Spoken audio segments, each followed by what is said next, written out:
Hi, it's me, Kasandok Vlog. Magluluto tayo ng soup lang, sabaw lang. Hindi natin na mantika.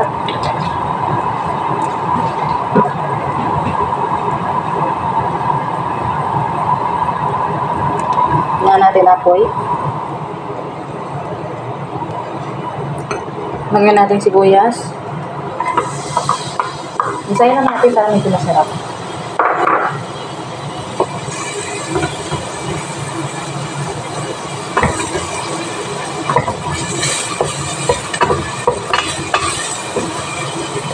Sunod. Lagyan natin patatas.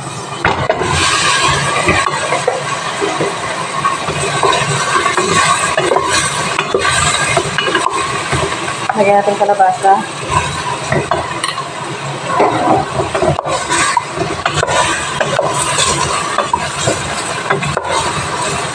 Lagyan natin magsarap. Ay, magic lang. Sorry.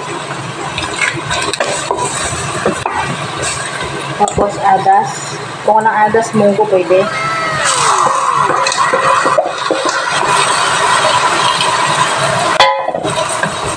Haluin. Sorry. Lagyan natin na asin. Haluin.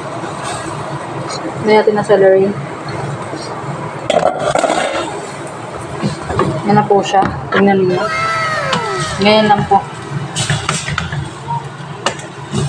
Sabay paminta.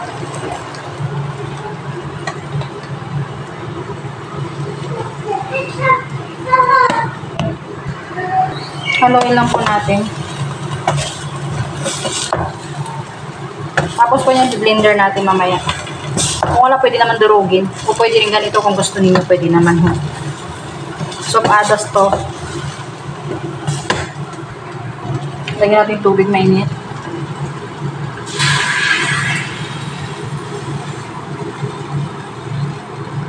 Pang maramihan po yan, pwede naman marami. Ilalagay nyo lang sa ref kung gusto niyo. Tapos, ilagay nyo po sa mga baunan. Pwedeng iinit. Para iinit nyo na lang po. Ganun lang po siya. Antayin natin kumulo. Takpan po natin. Antayin po natin kumulo. Tapos, biblend po natin. Ayun na po siya. Kumulo na. Palambutin lang natin mga kasandok.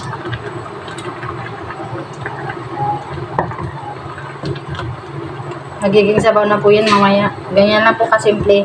Kaya yung mga gulay-gulay ninyo na mga reject na hindi ginagamit, pwede nyo kong ganituhin. I-recycle nyo kung gusto nyo para po masustansya.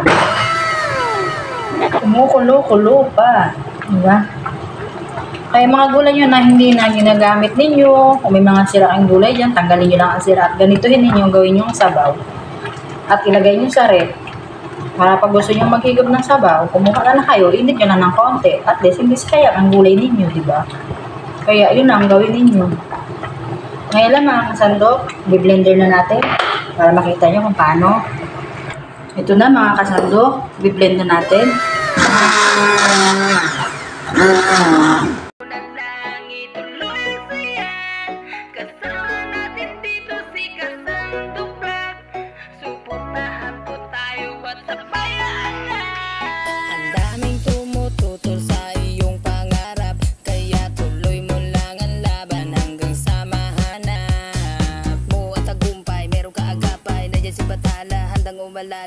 Dahil merong pagsubok na kailangan. Ito na po siya mga kasandok.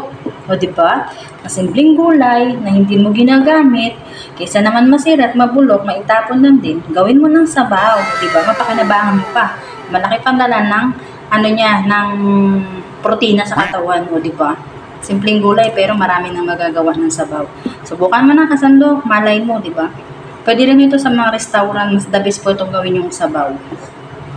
Lamang po. Thank you for watching. Please, paki-heart naman. At kung mag-comment ka na dyan, sisya ka na sa boses ko. Medyo pagod lang. Thank you for watching. God bless.